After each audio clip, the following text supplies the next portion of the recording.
낯설기만 했던 마스크와 거리두기도 이젠 좀 익숙해지기도 했지만 그래도 일상으로 돌아가고픈 마음이 굴뚝 같습니다. 그러기 위해서는 방역수칙 잘 지키고 백신 접종 원활하게 진행돼서 하루빨리 집단 면역이 형성돼야겠지. 전 세계가 지금 백신 접종을 진행하고 있는데 백신 접종이 혈전이나 수급 문제로 난항을 겪고 있다기가 걱정이 많습니다. 오늘도 코로나19 상황 진단해 보겠습니다. 예, 동아대 감염내과 정동식 교수 함께합니다. 안녕하십니까? 안녕하십니까? 예, 안녕하세요. 예, 주말 동안에 코로나19 신규 확진자가 31명 그리고 29명이 나왔습니다. 가족 간의 감염이 좀 두드러진 것 같은데 일단 부산의 코로나19 상황 좀 진단해 주실까요? 네, 그전에는 한 50명대로 이제 확진자 수가 유지됐었는데, 예, 이제 30명대로 조금 내려가서 조금 좋은 사인이 생겼으면 좋겠다 생각하는데요. 여전히 근데 이제 유흥시설 관련 확진자가 접촉자 중에서 7명이 발생했고, 예, 그래서 총 한 467명이 확진됐고, 그리고 어제는 또 서구 소재 수산 관련 사업장에서 5명이 집단 감염이 발생했는데요. 예, 예. 그래서 좀, 이게 어떤 또 집단 감염이 생기는지 사실 조금 많이 걱정되기도 하고요. 예. 그리고 봄이 되니까 아무래도 가까운 사람 간의 만남이 좀 늘기 시작하는 것 같고, 동선도 좀 늘고, 지인 간의 감염이 증가하는 추세인 것 같습니다. 제가 토요일 날에 이제 아침 일찍 근처 산에 산행을 했는데, 예, 예. 이제 많은 분들이 이제 아침 일찍이라서 이제 내려올 때 보면 이제 그 오전에 이제 막 올라오시는 분들이 있는데 대부분이 그래도 한 2-3명 이렇게 짝을 지어서 올라오시긴 했는데 또 보면은 많은 분들이 한꺼번에 이렇게 오신 분들도 있긴 있더라고요. 그러니까 교수님 말씀은 네. 저분들 그냥 집에 곧장 가지는 않을 텐데 그죠? 어느 식당에 들러서 뭐 드실 텐데 그러면서 좀 걱정을 하셨겠네요. 저도 그런 걱정하게 되더라고요. 저도 맞죠. 자주 산행하는데 네. 저는 근데 이게 그 좀 드라마틱하게 떨어졌다고 할 수는 없지만 어쨌든 30명대 이하잖아요. 지금 그 유흥업소 5종은 집합 금지 명령이 내려져가지고 지금 영업 금지됐는데 맞습니다. 예, 예. 그게 효과가 있었나 이런 생각이 들어서요. 어떻게 보세요? 지금 효과가 좀 있을 수도 있습니다. 지금 그 전까지는 확진자 수가 계속 증가 추세를 가지다가 예, 지난주 후반기부터 조금 감소를 하고 있어서 이번 주 화요일 날부터 이 확진자 수가 30명, 20명대만 되면 이게 조기에 꺾어지는 추세로 갈 수가 있는데 그런 부분이 참 쉽지가 않은 것 같습니다. 검사 건수가 사실은 17일 검사 건수가 4,550건이고요. 예, 예. 근데 보통 평일에는 10,000건에서 20,000건이거든요. 네. 그래서 조금 결과를 이번 주에 좀 추이를 조금 봐야 될 것 같습니다. 예. 특히 직전에 어제 말고 직전 토 일요일 휴대전화 이동량 분석을 보면 이 전국적으로 이동량이 한 14.6% 증가했거든요. 예, 예. 그래서 또 수도권보다 비수도권이 더 증가하는 양상을 보여서 이런 부분에서 조금 우려는 되지만 또 우리 청취자 여러분들이 최근에는 또 마스크도 잘 쓰고 그래도 방역 수칙을 또 습관화가 많이 된 부분들이 있으니까 조금 더 기대를 또 해봐야 될 것 같습니다. 예. 예. 그래서 집합 금지 같은 경우에 이제 하는 곳은 조금 추이를 보면서 조절이 가능하다 했었고, 그다음에 네네. 교수님도 인터뷰한 내용을 보니까 이제 박형준 네네. 시장이 낮에는 5인 이상 모임하는 거에 대해서 얘기를 예. 언급하셨던데 그 부분은 뭐 어떻게 되고 있는 겁니까? 그래서 제가 조금은 시장님도 뭐 바로 하려고 하신 건 아닌 것 같은데 예, 예. 저희가 위중한 사항이라서 제가 좀 총대를 메고 네. 좀 위중한 사항에 대해서 조금 강하게 말씀을 드렸고 예, 예. 아마 그런 중에 또 의견 중에 그럼 점심시간에 일부 시간만 조금 허용하는 건 어떻겠느냐라는 의견이 있었는데 그런 부분을 통합해가지고 이렇게 판단을 한 것 같습니다. 그래서 저도 보기에는 막 증가 추세가 심각할 때는 할 수는 네. 없겠지만 확산세가 꺾이고 감소 추세에 있다면 소상공인 분들이 너무 힘들어 하시는 부분들이 많아서 다른 부분의 방역 수칙을 강화하면서 그런 부분들은 도입해 볼 수 있다 생각입니다. 그래서일까요? 교수님 저 부산 미래혁신위원회 거기 예. 추가적으로 들어가셨더라고요. 예, 그때 그 인연 때문에 그런가요? 이제 앞으로는 그러면은 직접 그 자문을 할 수 있는 거네요, 교수님께서. 네, 아마 이거는 주로 부산의 어떤 중장기적인 계획에 대해서 이렇게 자문하면서 여러 가지 이렇게 논의하고 계획을 세우고 이런 모임인 것 같은데 제가 들어가도 되나라 생각했는데 어쨌든 지금은 코로나 상황으로 긴급한 사항들이 예. 사항이고 그런 부분에서 제가 조금 의견을 내고 부산에 이제 향후에 이런 감염병들이 4, 5년마다 또 계속 올 수가 있기 때문에 좀 제가 역할을 할 수 있을까 바빠서 못 간다고도 말씀을 드렸다가 예. 또 뭔가 또 도움이 될 수 있는 부분이 부산시에 있다면 조금 좀 노력해야 되지 않겠나 해서 참여하기로 했습니다. 네. 예. 사실 방역은 좀 보수적으로 가면 많은 네. 시민들이 거기에 대해서 뭐라고 할 사람이 많지는 않거든요. 그래서 옳은 말씀을 많이 해주신다면 그게 뭐 어디든 저희는 교수님 보내드리고 싶습니다.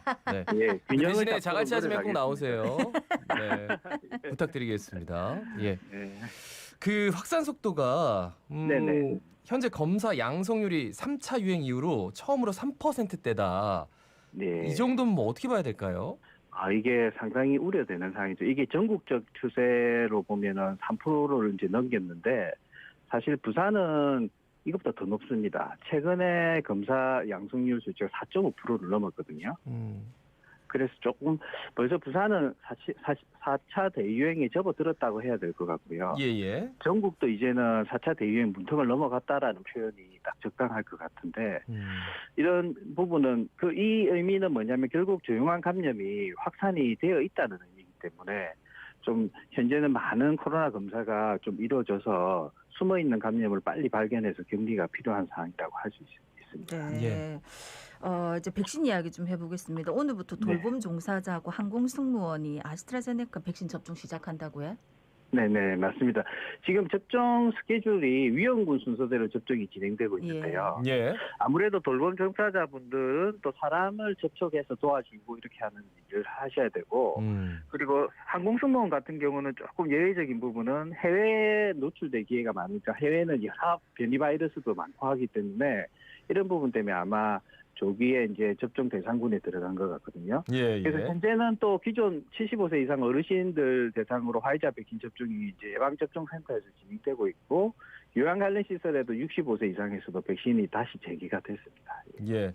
근데 코로나 백신 접종이 시작된 지 오늘로 이제 52일째인데 현재 2.9%가 1차 접종을 완료했다는 수치인데 이게 다른 나라에 비해서 좀 접종 속도가 느린 것 아니냐 이런 지적이 있어서 말이죠. 이걸 어떻게 파악하면 좋을까요? 전 세계적으로 보면 그래 느린 건 아니지만 OECD 국가로 보면은 좀 속도가 느린 정도로 나오고 있는데요. 이게 아마 최근에 아스트라제네카 백신 혈전 관련 이상 반응으로 좀 중단됐다가 다시 30세 이상에서 접종이 재개되고 이러면서 이제 일반 시민분들이 조금 상당히 우려를 하게 되면서 백신 대상자가 된 분들도 좀 접종을 미루시는 것 같거든요. 그래서 이런 이상 반응 부분에 대한 우려에 대해가지고 또 백신 수급도 조금 차질이 생기고 있는 것 같습니다. 그게 모더나 백신이 2분기 5월쯤에 한 4천만 회분이 도입이 돼야 되는데 지금 조금 이도 쉽지가 않은 상황이 좀 된 것 같습니다. 그러니까 안 그래도 참 방금 모더나 백신 이야기하셨는데 미국에서 화이자도 그렇고 모더나도 그렇고 3차 접종까지 하겠다 뭐 이런 식으로 얘기를 해가지고 우리 백신 못 구하는 거 아닌가 많은 분들이 걱정을 하더라고요. 그렇죠. 그 모더나 회사 홈페이지에 보면은 이제 5월 말까지 미국 정부에 1억 회분 공급하고요. 7월 말까지 또 추가로 1억 회분 공급한다고 공지가 나왔거든요. 그러면 이게 이제 미국 외 지역에 이 모더나 백신을 공급하는 부분에 차질이 빚을 가능성이 아주 높은데 정부에서는 그래도 뭐 일정에는 변화 없다라고 하긴 하지만 좀 어려움이 예상이 좀 되고요. 그리고 또 2분기에 또 들어올 백신이 얀센 백신이거든요. 근데 이 얀센 백신이 최근 또 미국에서 혈전 문제로 중단이 됐기 때문에 상당히 쉽지 않은 상황이긴 하지만 또 3상 임상 시험이 막 끝날 예정이고 긴급 승인을 기다리고 있는 노바백스 백신이 있어서 그나마 저는 좀 기대를 걸어볼 수 있을 것 같습니다. 그럼 노바백스 백신이 이제 3상이 통과가 되면 우리나라에서도 이제 승인이 될 거고 그러면 구체적으로 뭐 모든 사람들에게 좀 대중적으로 접종이 되려면 어느 정도로 예상하면 좋을까요, 교수님? 그래서 지금 3상 임상시험은 아직 끝나지는 않더라도 미국에서 긴급 승인이 빠르면 5월이나 6월 중에 이루어진다면 벌써 우리나라에서는 SK 바이오사이언스에서 이게 기술 이전을 받고 예, 그래서 그렇죠. 생산에 들어가고 있거든요. 예, 예. 그래서 그러면 빨라지면 한 7월 8월 중에는 또 바로 접종이 들어갈 수 있습니다. 그래서 이게 냉장 보관도 되고 플랫폼이 지난번에 말씀드린 것처럼 단백질 제조합 백신이라고 기존의 우리 백신 플랫폼하고 똑같기 때문에 예, 예. 효능이나 안정성도 상당히 좋아서 일반 의원급에서 접종이 가능합니다. 그러면 독감 백신처럼 한두 달 만에 많은 인원들이 접종 가능하기 때문에 저는 요 노바백스 백신이 11월 전 집단 면역을 이루는데 아주 예. 중요한 역할을 할 수도 있지 않을까라고 기대를 하고 있습니다. 근데 요거는 또 약효가 오래 간다고요? 뭐 추가 접종 필요 없고 뭐 이런 얘기 있던데 맞아요? 어떻습니까? 예, 이게 단백질을 제조합으로 만든 거는 면역원성이 상당히 뛰어나기 때문에 우리가 쉽게 말씀드리면 우리 폐렴 구균 백신이 있는데 예, 예. 그 폐렴 구균 백신 같은 경우는 한 번 접종하면은 최소 5년 이상 지속이 되거든요. 그래서 사실 변이 바이러스의 그 영향만 없으면은 상당히 기대될 수 있는 백신이 될 수 있습니다. 그래요. 노바백스. 예, 관심을 가져주세요. 예, 좀 기대를 또 좀 하고 우리 진짜 있었는데. 아스트라제네카, 화이자, 모더나 이거 뭐 우리가 어느 천년에 알았어요. 참 진짜 노바백스까지. 아이고 참 예. 말씀 잘 들었습니다. 고맙습니다. 들어가세요. 예. 동아대 감염내과 정동식 교수였습니다.